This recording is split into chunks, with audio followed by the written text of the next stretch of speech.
19:07 ya oficialmente en Puntos de Vista. ¿Qué tal, Fer? ¿Cómo estás? Buenas tardes. ¿Cómo te va, Diego? Buenas tardes. El saludo también para todos los televidentes. Gracias por la compañía del otro lado en este día lluvioso bastante cambiante. Impresionante la tardecita lo que se vino en varias zonas del país. Mucha agua, así que atención y andar con cuidado. De vuelta estamos hablando ahora de zonas también con problemas ya de inundaciones. Cambios drásticos en cuanto a lo que fue sequía por un momento y ahora exceso de agua en otros lugares. Es impresionante porque en 5 minutos, te juro que ni 10 minutos llovió hacia mi casa y ya se inundó todo. La cantidad de agua que cayó fue muy impresionante.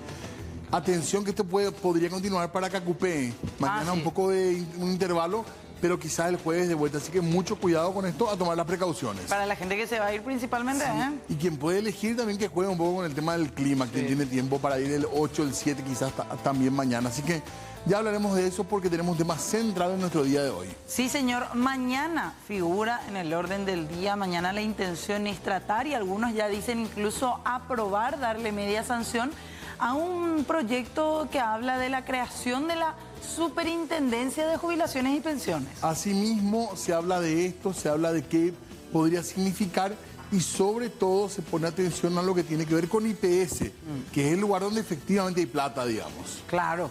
Pero también están ahí expectantes de la aprobación o no de este proyecto otras cajas. Claro que sí. Y otros sindicatos. Porque decían hace unas semanas que hubo consenso con algunos sectores, pero otros dicen, no, con nosotros no se consensuó, la gente que firmó ese acuerdo no nos representa. Así que queremos hablar un poquito de eso y de qué finalmente se trata este proyecto de superintendencia. Va a ser el tema principal de discusión que tendremos esta noche en Puntos de Vista. Así que atentos a esto porque creo que le toca a una gran cantidad de compatriotas jubilados y también trabajadores activos. Exacto. Queremos compartir el siguiente material con ustedes, ya a modo de introducción para después recibir a nuestros invitados.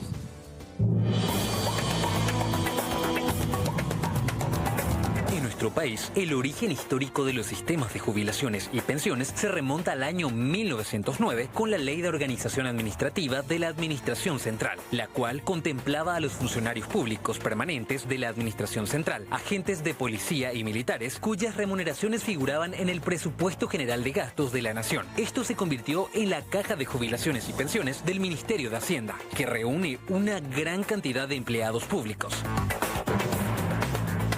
Con el paso del tiempo, fueron creándose nuevas cajas de jubilaciones y pensiones para diferentes gremios e instituciones, como la Caja de Jubilaciones y Pensiones de Empleados Bancarios en 1951, Caja de la ANDE en 1968, Personal de la Municipalidad de Asunción 1978 y la Caja para Miembros del Poder Legislativo de la Nación en 1980. El 21 de noviembre de este año se presentó el proyecto de creación de una Superintendencia de Pensiones, la cual pretende supervisar todos los fondos jubilatorios, tanto del sector público como el privado, con el fin de proteger el ahorro de los aportantes.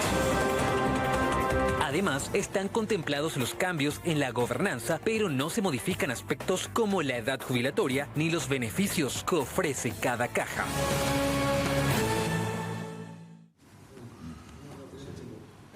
Bueno, muy bien. Tema de nuestra noche, ya adelantamos, tiene que ver con lo que se va a discutir mañana en el Senado, también aparentemente en un marco de una protesta importante en la Plaza del Congreso. Sí, esa es la convocatoria que existe actualmente. Exactamente, varios sindicatos, varios gremios, pero el tema central tiene que ver con qué es lo que se propone en este proyecto de ley. Bueno, y ya queremos recibir también a nuestros invitados, Diego. Así mismo, les damos ya la bienvenida. Eduardo Aguayo está con nosotros, así que muy buenas noches. Gracias por acompañarnos antes que nada. Buenas noches, Diego, Fernanda, el doctor. Un gusto estar con ustedes nuevamente y bueno, para seguir debatiendo un poco este polémico proyecto de ley. Muy bien. Bueno, y también el procurador nos acompaña esta noche, Marco Aurelio González. ¿Cómo le va? Bienvenido. Buenas noches, gracias Fernanda, Diego y Eduardo. Un gusto estar acá. Gracias por acompañarnos realmente. ¿Es polémico el proyecto, te parece, doctor? ¿Y por qué es polémico si es que le cabe ese adjetivo que muchos estamos usando? Desde nuestra perspectiva, la redacción es muy clara, el objetivo es también muy claro, muy sano y creo que es compartido el criterio de la preocupación que viene a llenar o el vacío que viene a llenar, el objetivo que tiene y la sana intención que tiene. Nosotros creemos que es polémico a raíz de alguna, a lo mejor, mala comprensión o mala interpretación que se tienen del texto. Mala comunicación, ¿no, doctor? Y mala comunicación, no sé si decir mala comunicación porque fue debatido y expuesto públicamente el texto o las versiones anteriores del proyecto. Públicamente fueron convocadas a las mesas de negociaciones, se transparentaban y se publicaban el resultado de esas negociaciones. El acta que fue producto de esas negociaciones fue público, el proyecto que nació con ello fue público, la presentación se hizo a través de los mecanismos públicos que tiene el Congreso, y públicamente también el Congreso ha invitado a todos los sectores a que acerquen sus propuestas, dudas, solicitudes de ajustes, modificaciones. Entonces creo que me parece a mí, la sensación que tengo es una mala comunicación acerca de quienes pretenden atribuir alguna oscuridad o mala intención al texto del proyecto. Sí, hay que explicarle a esa gente que solamente escuchó de oído que se quiere crear una superintendencia de jubilaciones. Doctor, ¿cómo le explicamos en qué se basa? ¿Cuál es lo principal de este proyecto? Lo principal es que viene a llenar un vacío. El artículo 95 de la Constitución es uno de los pocos artículos que están sin cumplirse y sin ser reglamentados. ¿Y qué dice ese artículo? Ese artículo 95 dice que tiene que existir un supervisor de los fondos de pensiones. Paraguay no tiene alguien que le supervise a quienes administran la plata de los trabajadores y los jubilados. Y con este nuevo proyecto, ¿quién va a ser el supervisor? Y va a haber un superintendente que tiene que tener un perfil técnico y que va a ser designado después de un concurso por un consejo de asesor donde están representantes del gobierno, de los trabajadores, de los jubilados y de los empresarios. Pero mayormente el gobierno. Son 3-3, en caso de desempate, desempata el gobierno. A ver. O sea, puede ser nombre del Ejecutivo, probablemente va a ser nombre del Ejecutivo. El Poder Ejecutivo va a designar por decreto, pero ¿qué institución pública está ajena a representantes del gobierno? Es lo lógico. El tema acá son fondos privados. El tema es que son fondos privados igual que el banco. ¿El banquero qué te administra? Te administra los fondos de los que depositaron su confianza en el banco y le presta a otros. No administra la plata de su bolsillo. De la misma manera, aquí las cajas previsionales están administrando fondos de los trabajadores y de los jubilados. Y va a haber un supervisor público que tiene que supervisar y exigir responsabilidad. Porque cuánta mala administración hubo en las cajas previsionales y ninguna responsabilidad. Bueno, ahora va a haber un ojo más que va a exigir responsabilidad. Eduardo, ustedes, ¿cuál es la... No sé, ¿hay algún punto en particular que quieras, no sé si un contrapunto de lo que decía el doctor o alguna otra cuestión que quieras meter al diálogo? Sí, varias cosas. Este creo que es el tercer debate que tenemos con el doctor.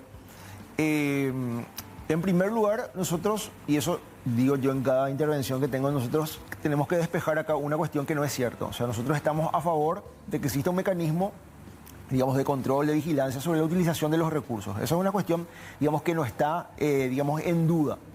El problema es que este proyecto en particular, digamos, no se circunscribe solamente a la utilización, a la, digamos, a la vigilancia, al control de la utilización de los recursos, sino que se inmiscuye de manera indirecta también en la administración al delinear cómo, cuándo, digamos, tiene que, digamos, regir la vida incluso orgánica y también la gobernanza. Pero eso lo dice de manera expresa el dispositivo legal en su artículo 5, inciso B, inciso E. Y en ese sentido, por lo menos para nosotros, es demasiado claro el alcance que tienen esos dispositivos y que justamente exceden a la sola vigilancia o el control. Ahora, otra cuestión. Lo que estaba comentando un poco el doctor Marco Aurelio sobre la cuestión de la existencia de un consenso. En primer lugar, eso cae por tierra porque, bueno, digamos, no habría el nivel de efervescencia, de malestar social, de tensión, si es que existiese tal consenso. Y es más, los representantes que acudieron a estas mesas fueron de alguna manera digitadas por el gobierno. Nosotros, como asociación, pedimos ser parte de esa discusión. No fuimos incluidos. Así también la Confederación de la Clase Trabajadora, la CCT y otras organizaciones. En consecuencia, en realidad, eso está sellado, es un acuerdo sellado con la cúpula, una cúpula, digamos, de las organizaciones sindicales que en realidad no solamente no tienen representatividad, sino que históricamente han sido siempre señaladas como agentes de los intereses de las patronales y de los gobiernos. Es decir, todas estas centrales. Y para ir a lo concreto, ¿quién fue el vocero de esas centrales que explicó ese digamos, arribo a un acuerdo después de muchas discusiones, etcétera? Fue Bernardo Rojas, presidente de la CUT-A. Lo paradójico es que los dos principales sindicatos de esa central están en contra de lo que hizo el presidente de su central. Es decir, el Citrande por un lado y por otro lado la UTED Auténtica, los trabajadores de la banda y los trabajadores docentes. Los dos mayores sindicatos de esa central están en contra porque justamente lo que hizo el presidente es no haber socializado con las bases y discutido, sino que eso se hizo a partir de una cúpula entre cuatro paredes y jamás hubo acuerdo. Y ello se va a expresar mañana con la multitudinaria movilización que va a existir. Entonces, eso es lo primero que hay que, digamos, colocar y aclarar. Por otra parte, el gobierno dice, en realidad este es un proyecto que prácticamente empezó de cero. Es decir, nos sentábamos, hablamos, dialogamos. Incluso yo recuerdo que en un debate que tuve con Juan José Galeano, él decía, en realidad el proyecto que está presentado, que firmó Dionisio Amarilla, Beto Velar y compañía, no es el proyecto del gobierno. Ese es un proyecto, bueno, que impulsaron ellos, pero no es nuestro proyecto. Pero el gobierno defendió. Pero no solamente eso. En aquel momento. ¿En base a qué proyecto se, digamos, comienza a maquillar y a pulir nuevamente este que lleva, digamos, que tiene el consenso, entre comillas? Es el mismo proyecto que ellos decían no es el proyecto del Ejecutivo. Pero bueno, pero entremos, digamos, a la cuestión de fondo. Una cosa, ¿y la Procuraduría por qué con este proyecto? Bueno, la Procuraduría en realidad yo estoy como Marco González porque estuve involucrado ya en el proyecto, en el proceso de discusión. no que ya arrancó en el 2017. Yo era funcionario del Banco Central y ya allí empieza a gestarse toda esta discusión. Como tal, la Procuraduría no tiene injerencia en este tema en particular, ¿verdad? No, exactamente. Es como que estuve desde el inicio la gestación del proyecto y ya cuando... Como un hombre del gobierno, digamos, en este caso. Exactamente. Un apoyo al ministro de Economía, a la ministra del Trabajo, que están involucrados de lleno y liderando este proceso. Tenemos unas placas para compartir, Sí. ¿verdad? Porque honestamente hay muchos temas que generan inquietud. Y el tema de los fondos realmente da miedo si es que realmente el IPS va a poder disponer o no de la plata, como se dice, y ahí estamos entrando en un tema bastante delicado, pero queremos hablar sobre eso porque sé que hay posturas encontradas también, ¿verdad? Y no sé si hay de todo claridad. Veamos la placa, por favor, de lo que tienen también los compañeros preparados para nosotros. Bueno, este es uno de los artículos, quizás el más cuestionado entre otros, Eduardo, por parte de ustedes como asociaciones de asegurados del IPS, de otros que son ya jubilados, aportantes en general, y dice, una protección legal en la adecuación e intervención. Ni los funcionarios de la superintendencia ni los interventores podrán ser sometidos a juicio por las acciones realizadas en el ejercicio de sus funciones legales. Y agrega más, incluso este artículo, y dice en una segunda parte, que solamente una vez que salgan de ese cargo podrán ser sometidos a eso. ¿No es así? No. Si te fijas, y pones otra vez la lámina, dice, Sí. la cápite dice, protección legal en la adecuación de intervención. Ajá. Solamente la protección es durante la intervención. Y la intervención no puede ser más de 12 meses. Puede ser menor, pero nunca mayor de 12 meses. ¿Intervención a qué? La intervención a la entidad, es decir, cuando caja. se sustituye al administrador e interviene la superintendencia a realizar actos de disposición.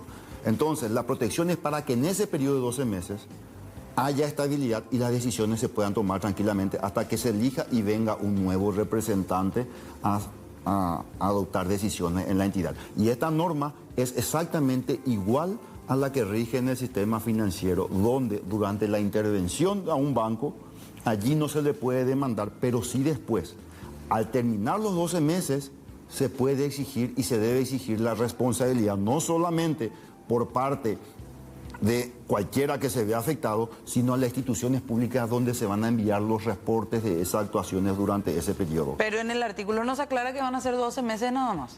No.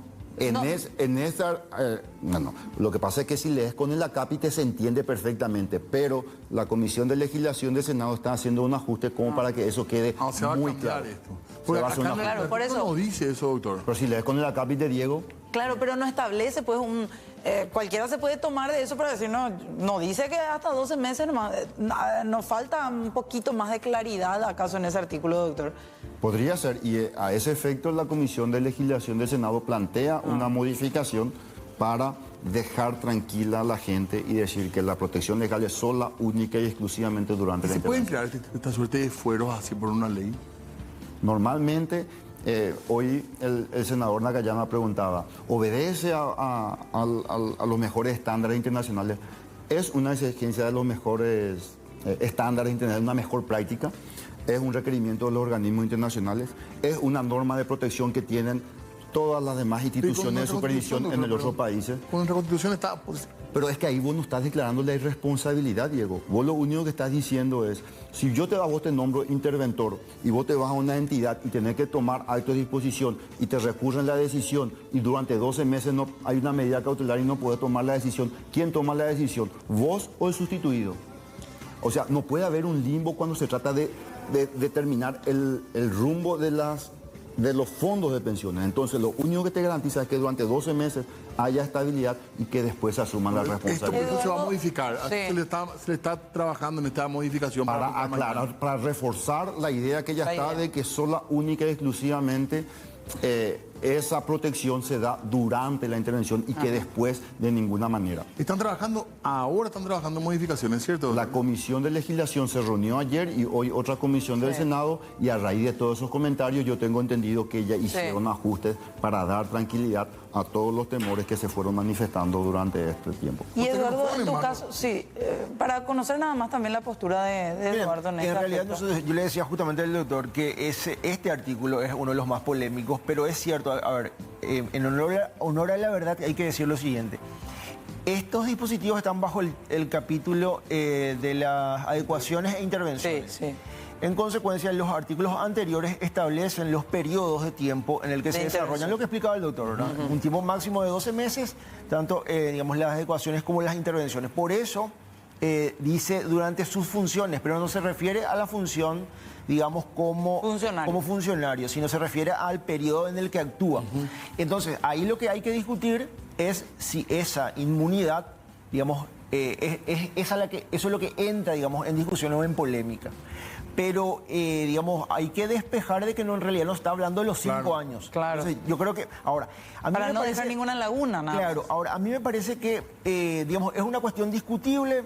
Habrá, digamos, posiciones. Yo creo que el doctor tiene mayor solvencia en ese sentido como para señalar si eso en realidad se adecua a una operatividad mucho más rigurosa y sobre todo que sea útil, ¿verdad? Pero independientemente de eso, acá la cuestión central no son estos aspectos que son, digamos, colaterales. Acá el tema es la cuestión de la utilización de los fondos previsionales. ¿Ustedes tienen temor de eso? Para hablar después de la pausa, Eduardo, por favor. De hecho sí se van a utilizar los fondos previsionales, aunque hayan existido del transcurso del día de hoy varias aclaraciones, digamos, respecto al tema de las normas que se derogan. Sin embargo, hay otros dispositivos que de manera clara establecen cómo se van a utilizar, a través de bonos y... Vamos a hablar de eso en un ratito, porque uno de los temas centrales de esta discusión, aparte de otras cuestiones también, algunas dudas que tenemos también que plantear. Bueno, proyecto de ley que mañana se estudia en el Senado y en el marco de muchas discusiones, que me parece que es sano también, ¿verdad? Claro. Y queremos compartir algunas placas más, algunos artículos controversiales. Y en este caso, se hablaba ayer de este artículo y en específico de este párrafo del artículo 27 del decreto 1860/50. Básicamente modificado por otras leyes también, en donde decía que el instituto no concederá préstamos al Estado, ni a los entes descentralizados, ni a las municipalidades. Ayer se hablaba de la posibilidad de que esto sea derogado con este proyecto. Decía usted, doctor, eso se aclaró que no va a ser así. Eso nunca se planteó en la intención ni en el texto del proyecto de ley. Hay preocupación, entonces se hace un refuerzo, la Comisión de Legislación, para reforzar la idea, hace una aclaración de cuál es el párrafo que se deroga para dejar en claro que este texto de ninguna manera... ¿Hace falta derogar o una nueva ley ya derogaría automáticamente? O sea, lo que pasa es que se intenta derogar un párrafo de un artículo que tiene 3 párrafos. Y este es el tercero. Este es el tercero, y no el segundo, que es el que se quiere derogar. Y fue un error ahí. No hubo un error. Está bien. Un error de interpretación. Un error de interpretación desde nuestra apreciación. Ahora, Eduardo, ¿cuál es entonces el temor que se tiene respecto a los fondos jubilatorios? No, a ver, el tema de la utilización parte del Estado de los recursos financieros del IPS se va a dar y se va a dar a través de la emisión de bonos.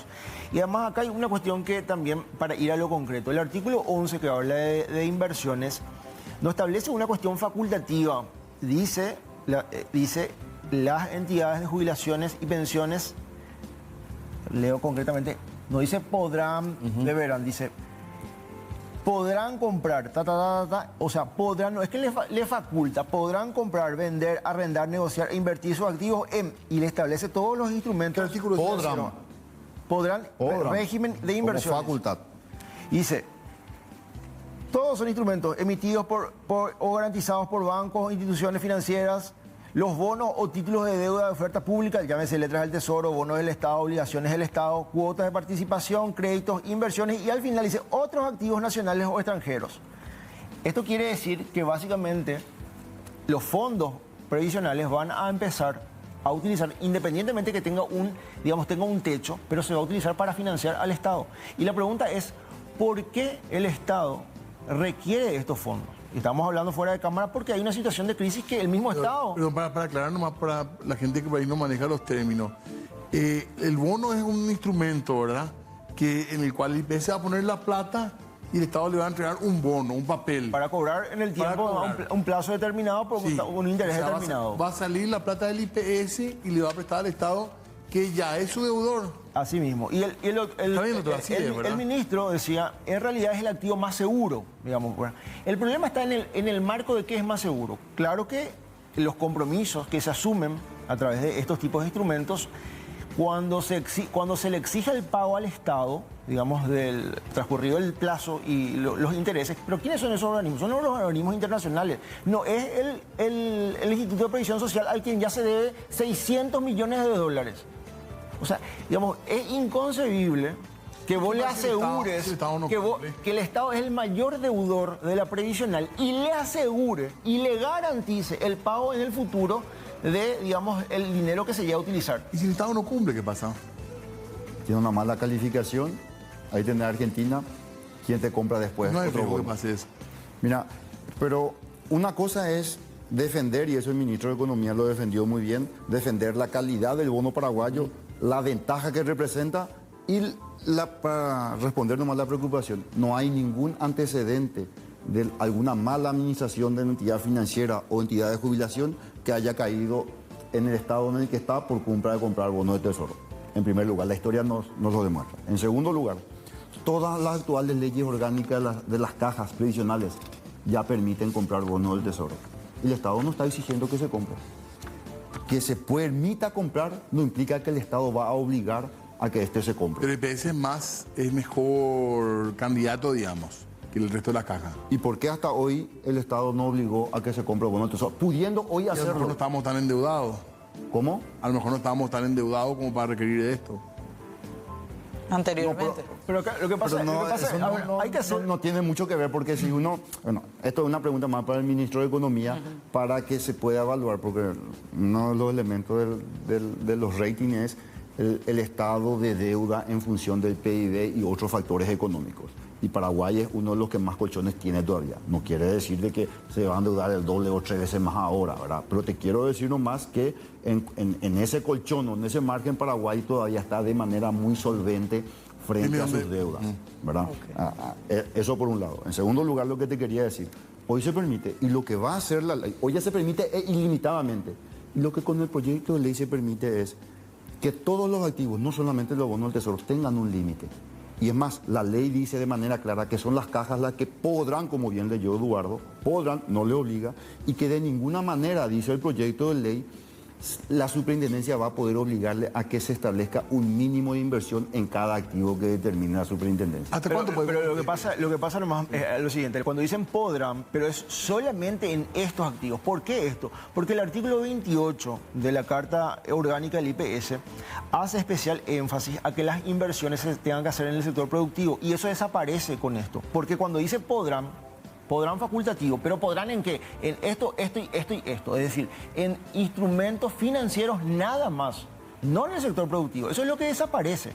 Bueno, entonces, esa es una primera cuestión. Lo otro es esta cuestión de que el Estado tiene el suficiente colchón como para seguir, digamos, bicicleteando el pago de la deuda externa, que es lo que históricamente se hace. Nosotros hablamos fuera de cámaras que el Banco Central del Paraguay admite, es un informe del BCP, que el del 2022, la situación de la balanza de pagos en el país fue deficitaria, unos 2.000 millones. cosa que no se registraba desde el único déficit que tuvo Paraguay fue en el 94. Por otra parte, señalan la irresponsabilidad del gobierno de Mario Abdo de haber triplicado la deuda externa y decían, si bien no estamos en una zona roja, estamos en una zona naranja. Estamos en una situación peligrosa. Incluso hay una versión que dice, si esto no se aprueba, hoy escuchaba, le preguntaban al senador Derlis Maidana qué tan cierto era eso, que en caso de no aprobarse se iba a estudiar la posibilidad como un plan B de aumentar el IVA.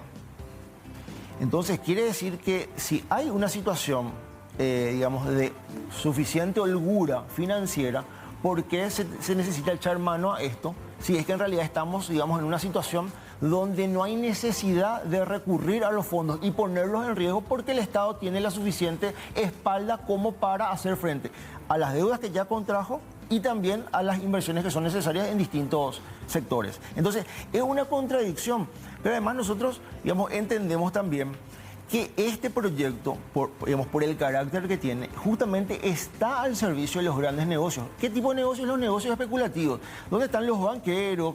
El sector, digamos, donde viene el presidente y su entorno, ¿verdad? Y que son en realidad los que van a ganar muchísimo dinero con la utilización de estos recursos financieros del IPS, fundamentalmente el IPS.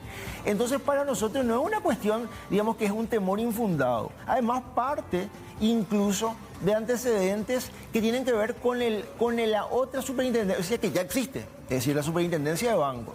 La superintendencia de bancos, yo le decía al doctor, la otra vez le preguntaba, ¿qué hizo o qué alerta dio cuando se endeudó al IPS por más de 250 millones de dólares, colocando como garantía el fondo el presupuesto de salud? Eso pasó porque no existía un supervisor de los fondos de jubilaciones y pensiones que le pueda advertir a la caja, che, ¿por qué está invirtiendo? Mira los riesgos que está asumiendo, que no le pueda poner ojo, que no le pueda hacer advertencia, que no le pueda hacer requerimiento de obligada observancia. Justamente se debe a la inexistencia de un supervisor que pueda hacer ese tipo de controles, que pueda hacer ese tipo de advertencias.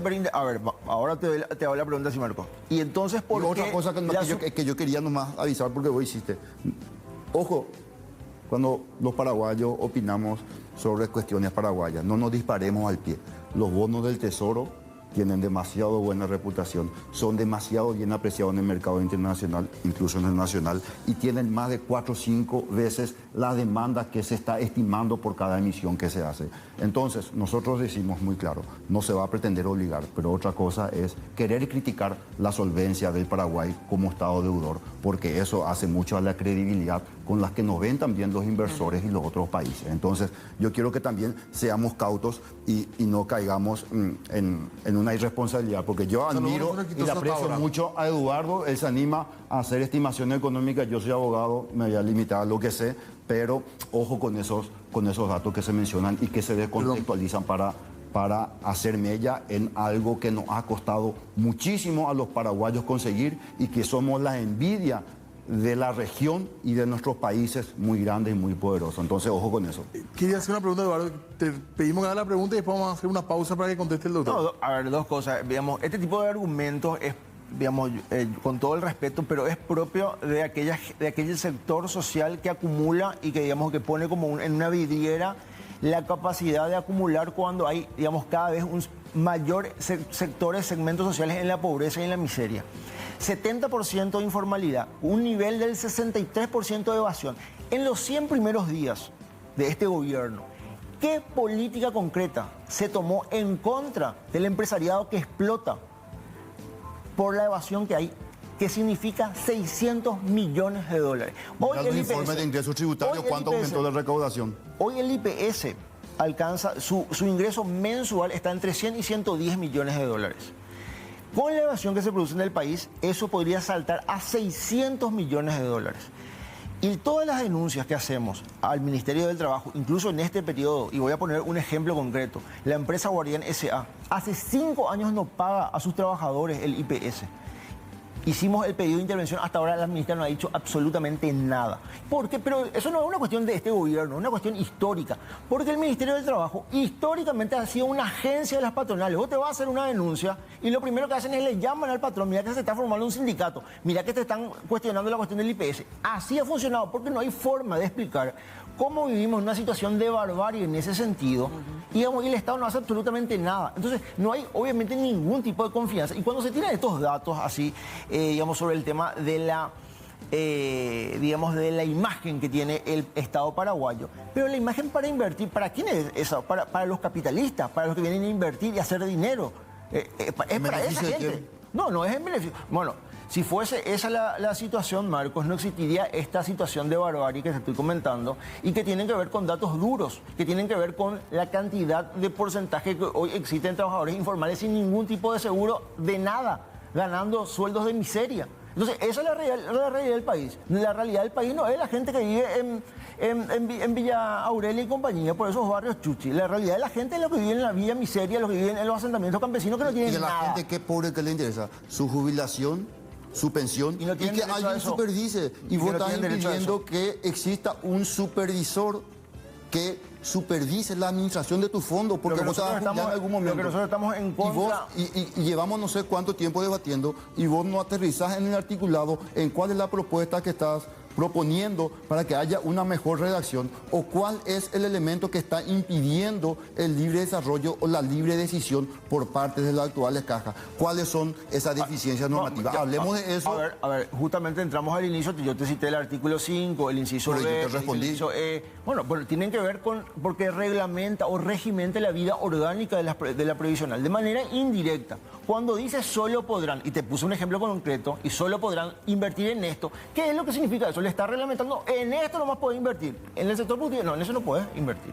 Entonces, es una forma de reglamentar indirectamente la vida orgánica o el funcionamiento de las cajas de jubilaciones y pensiones, sí o no. Le está poniendo límites. No, le está diciendo en qué va a invertir. Podrás invertir en esto, esto y esto. En otra cosa no, eso le está diciendo. Y en otros que determine la superintendencia. Donde hay representantes de los trabajadores, pero es siempre, de los jubilados. Pero siempre son activos financieros. Vamos a pedir porque tenemos que hacer una pausa de vuelta, y este es un debate que es importantísimo ahora, porque hay temas muy interesantes que están tocando, así que hacemos una pausa. Hacemos una pausa ya. En el Senado hay manifestación y también hay comunicación de parte del Ministro de Economía. Sí, esta publicación la hizo hace minutos nada más, convencidos en la necesidad de aprobar una ley de superintendencia de pensiones con mayor consenso posible. Escuchamos las preocupaciones de centrales sindicales respecto a la misma y presentaremos modificaciones, dice Carlos Fernández Valdovinos, específicamente las modificaciones a artículos como el 31, 42 y 43, en donde básicamente se aclaran más sus alcances. Ahí está, ahí están los textos, pero básicamente son algunos de los puntos que se estaban cuestionando. Exacto. Básicamente es decir lo mismo, pero decirlo de manera más clara, aunque sea reiterativo, para dar la tranquilidad de que no se va a derogar la prohibición de préstamo, de que el alcance es precisamente que las entidades tomen las decisiones y el supervisor controle y supervise. ¿Cómo tomaste, Eduardo? No, en realidad se mantiene todo el artículo 11 es clarísimo. Se va a invertir en negocios especulativos. ¿Quiénes van a ganar esto? Los banqueros, los grandes empresarios, los que van a poder utilizar ese dinero y para especular. Esto es la timba financiera. Es así. No hay otra forma de interpretar ese artículo. ¿Se pone en riesgo el dinero de quién? De los trabajadores y de los jubilados.